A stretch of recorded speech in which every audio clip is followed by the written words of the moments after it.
Je vous parle de... Merci. Ah oui, avec plaisir. Mais vous pouvez rester comme spectateur et nous écouter, puisque nous allons parler de la Belgique, figurez-vous, avec le média 21 News, qui a été sanctionné pour avoir publié l'intégralité du discours du vice-président américain J.D. Vance, tenu à Munich le 14 février 2025. C'est sidérant quand même. Le média a été condamné par le Conseil de déontologie journalistique à la suite d'une plainte déposée par 2 personnes pour non-respect du cordon sanitaire médiatique. Le 14 février 2025, le vice-président américain J.D. Vance avait pris la parole pour dénoncer le recul de la liberté d'expression en Europe.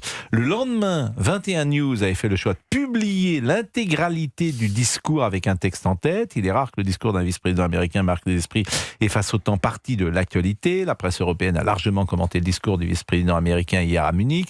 Qu'on l'apprécie ou non, il a marqué les esprits, sera clairement historique, car rares sont les dignitaires américains qui ont parlé aussi franchement sur le sol européen. Ce qu'on avait tous d'ailleurs dit. C'est factuellement vrai. C'est un peu c'est factuellement vrai. Non, c'est aussi un commentaire. Moi, je suis d'accord avec ça. Mais c'est vrai que il a marqué les esprits. Il y a des gens qui trouvent que ça n'a pas d'intérêt. C'est aussi un commentaire. Non ? Et il avait été commenté dans l'Europe entière, les dirigeants européens l'avaient commenté, c'était effectivement factuellement historique puisque c'est la première fois qu'un vice-président américain tient ce genre de propos sur le sol européen. En tout cas, le Conseil de déontologie considère qu'en relayant ces propos, 21 News n'a pas mis à profit le temps de contrôle dont il disposait entre le moment où le discours était prononcé et sa publication. Alors, Étienne Dujardin est directeur et fondateur de 21 News. On dit comme ça, Étienne Oui, c'est parfait. Et bonjour. Alors, d'abord, est-ce que vous pouvez nous raconter l'histoire de 21 News ? Comment est née cette chaîne ? Mais en fait, si vous voulez, en Belgique, le paysage médiatique est quand même beaucoup moins varié qu'en France. D'une part parce que le marché est plus petit, mais il y a moins de différences éditoriales entre les différents titres. Et donc, c'est pour ça qu'on a créé un nouveau média qui se veut... un média sur ligne, un peu le Figaro, le Point, Europe 1. Et donc chez vous, vous avez beaucoup de variété médiatique, tandis qu'en Belgique, tous les médias se ressemblent un petit peu. Et donc on a pensé qu'il y avait une place pour un média un peu différent.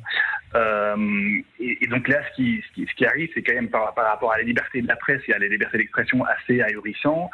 En France, beaucoup de médias ont reproduit intégralement le discours de Vance sans que ça pose problème. Le discours de Vance est sur toutes les chaînes d'information, il est sur YouTube, il est en libre accès.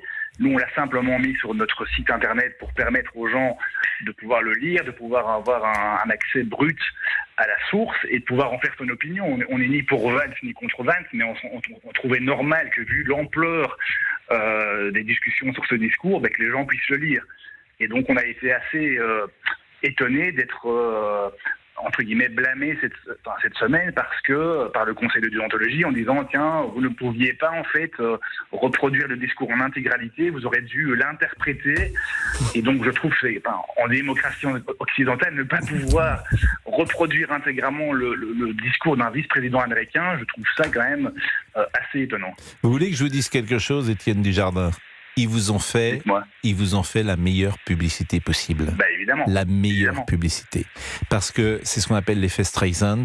C'est-à-dire que ceux qui ne vous connaissaient pas, vous connaissent maintenant.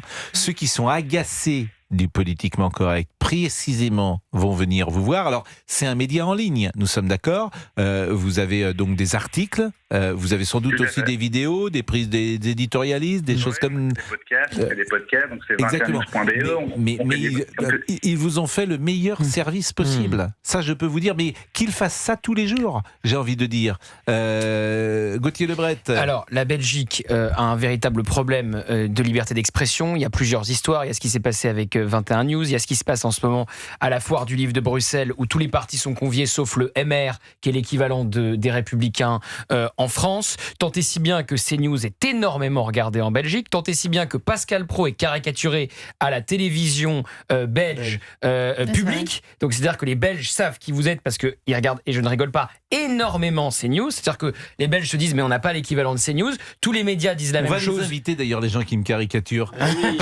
Pour tout dire, je les trouve plutôt bons. Il y a un type celui qui me caricature, il dit oui, c'est ça, Oui, c'est plutôt drôle. Ouais. Plutôt, Et oui, ça, c'est drôle. plutôt bienveillant et plutôt réussi. Donc je ne sais pas si on peut les avoir au téléphone un jour, mais je les trouve plutôt bons. Moi, je crois que c'est Monsieur de Warzé qui vous participe à vous caricaturer. Mais donc c'est pour vous dire, c'est pas méchant. Voilà, c'est-à-dire que il est beau garçon en plus. Alors il y a ça nous arrange. Il y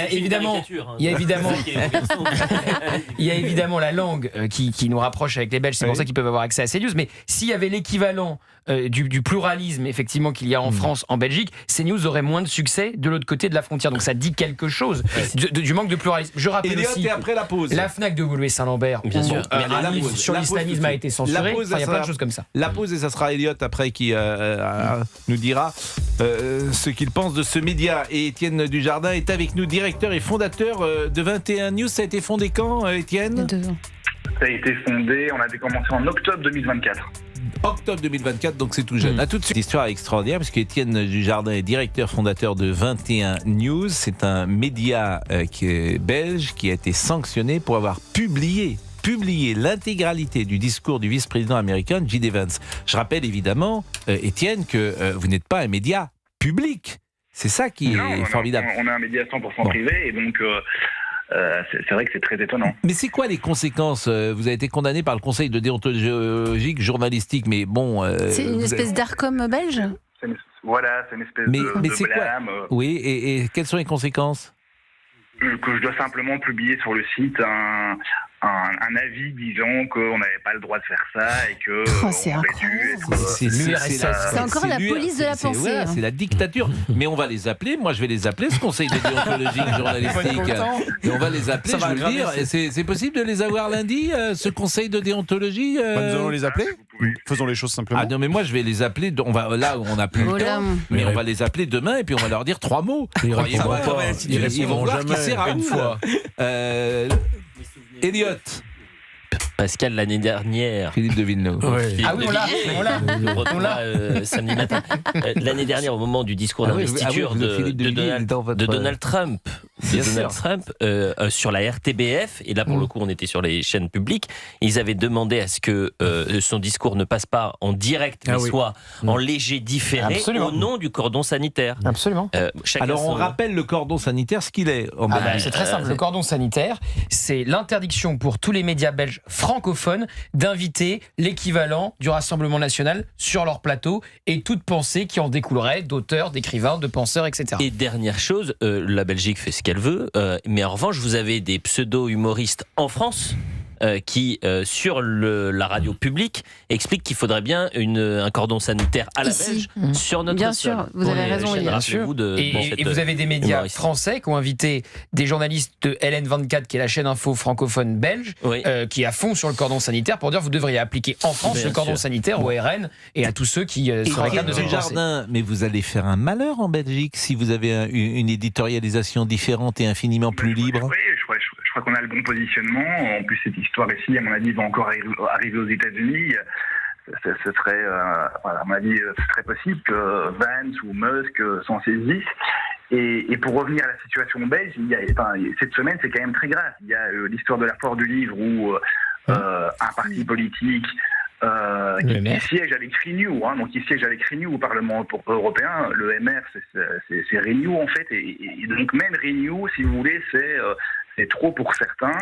Et un autre exemple quand même assez flagrant, c'est Raphaël Enthoven n'a pas pu venir dédicacer un bouquin dans une librairie à Bruxelles parce qu'il a eu des manifestations contre sa présence. Je veux dire, donc en fait, à Bruxelles, on est en train de manifester contre Raphaël Enthoven. Mais nous, ce qui nous fait peur parfois, c'est qu'on se dit Bruxelles, c'est Paris dans 5 ans. C'est ça la peur que certains ont. Mais vous êtes invité, par exemple, j'imagine il y a une chaîne info en Belgique. Il y a LN24 justement. Bon, il y a des débats, j'imagine, où on invite traditionnellement les journalistes de toute sensibilité. Vous êtes invité, vous, même lorsque vous avez lancé le Média 21 News, ça a été couvert par la presse belge et par l'audiovisuel belge ?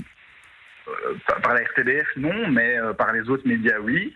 La RTBF, la seule chose qu'ils ont fait, c'est un sujet humoristique en disant tiens, voilà, il y a un nouveau média, etc. Mais c'était plutôt peu sympathique et plutôt qu'un vrai travail d'information.